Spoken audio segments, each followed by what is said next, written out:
This guy, they give me joy. After spending money in 2024-2025 budget to renovate the presidential villa, the vice president's home, the president's house in Dodan Barracks in Lagos and the vice president's home in Dodan Barracks, buying private jets, and in a country of 774 local governments, the commander-in-chief does not have a proper location in Nigeria to reflect.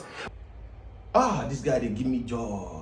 He analyze and he break it down, he break them down, break everywhere, break tables. And that is why for this 30 days ranting challenge, it will not just end with ranting, it must be backed up with action.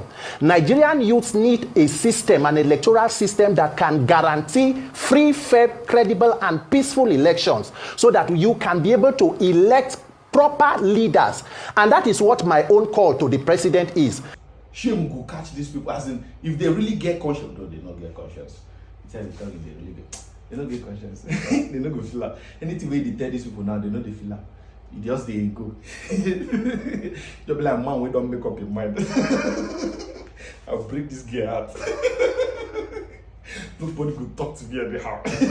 I'll break her heart. If you like, preach from that to tomorrow, you don't make up your mind. So these people don't make up their mind, say they will deal with us. So if they preach love, they are not a preacher of love. But this guy, no. Thumbs up. Thumbs up, then. Mama be here.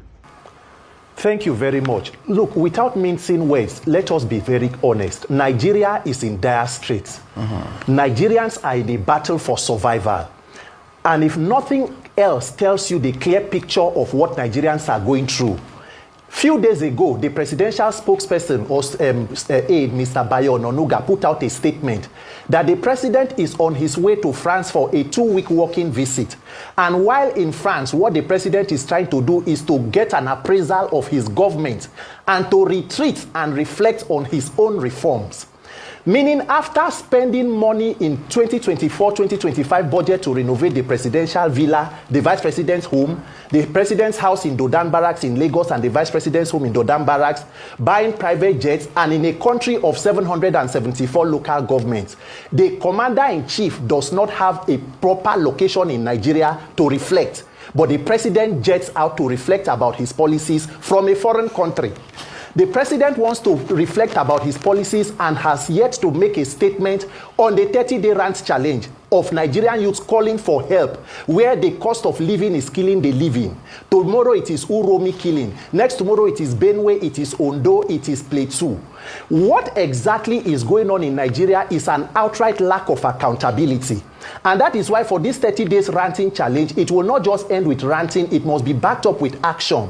Nigerian youths need a system, an electoral system that can guarantee free, fair, credible, and peaceful elections so that you can be able to elect proper leaders. And that is what my own call to the president is. Thank God his aide said he is a Democrat. The hallmark of every democracy are free and fair elections. The president has to commit to that process in 2027, where people will not be beaten out of polling units like it happened in Lagos in 2023, so that Nigerian youths can begin to live and not just exist or struggle to survive. What exactly is there as an incentive to be Nigerian today? The institutions are almost stacked against you. Law enforcement is almost against you. The judicial system is not where you can go. The market is not what you can even afford. There is just sheer hopelessness across board. And that is what you are seeing us do in these 30 days. And if anybody as a leader is listening, then they should be taking practical steps to resolving these issues, most importantly, guaranteeing a free, fair, and peaceful process in 2027. One of the most difficult jobs in Nigeria or in the world today is speaking for or trying to defend the APC federal government. It is a very, very difficult thing to do because you know why? There is nothing there to defend. So you remember that the APC campaigned for 16 years of PDP misrule. In fact, this president was part of a protest called Occupy Nigeria when the then President Jonathan was trying to remove fuel subsidy, which he eventually have removed today, and yet the devil is in the detail in terms of implementation of sanitizing the oil sector and NNPC. So, and then by 2027, President Tinubu's administration will be 12 years, or APC will be 12 years put together. Imagine living in a government of renewed hope and experiencing the kind of unfortunate hopelessness that Nigeria is experiencing. So it is difficult for you to explain what the federal government, the APC-led government is doing. But I can give you some. A government that knows that more than 100 million persons were living in multi-dimensional poverty by the end of Buhari's administration came into power.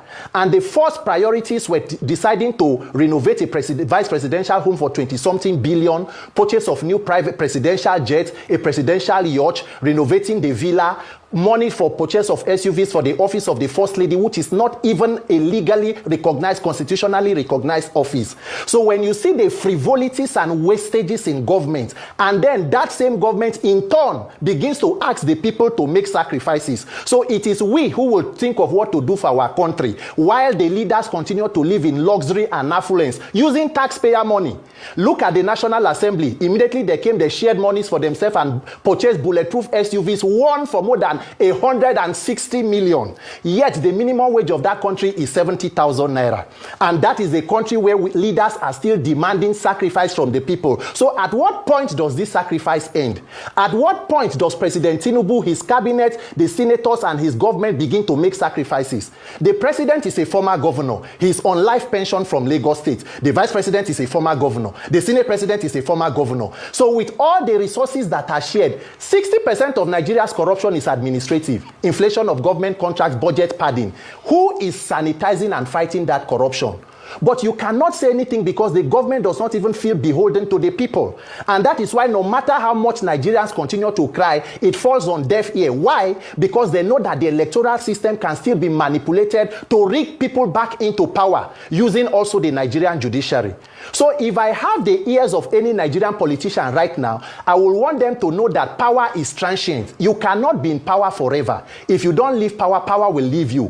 Nigerians are not demanding for too much. We only need a country to live. As a Nigerian youth demanding for a better country, I'm not a criminal. There are known criminals that are not being attended to. But once you voice out against the government, they come after you. So Nigerians must decide whether we want to live as slaves in this country or we want to live as freeborns. And that is why I'm telling you that this 30-day challenge must not end with just the 30-day rant. There must be maximum civil pressure on the authorities. Number one, we must reform our electoral process. That is the backbone of corrupt politicians. They know that they can meander their way into the public office without consequences and accountability. So if I'm talking to Nigerian politicians, I'm telling them, your time is up. You either do the right thing for this country or a generation of young Nigerian leaders will wake up and will succeed where you people have failed woefully and continue to fail us. Because Nigerians are hungry, Nigerians are dying, the tension is palpable and the frustration, and the leaders are completely detached from the reality. It is unfortunate, but we as Nigerians must find the wisdom and the courage to fix these institutions, or else we continue to remain victims of these institutions.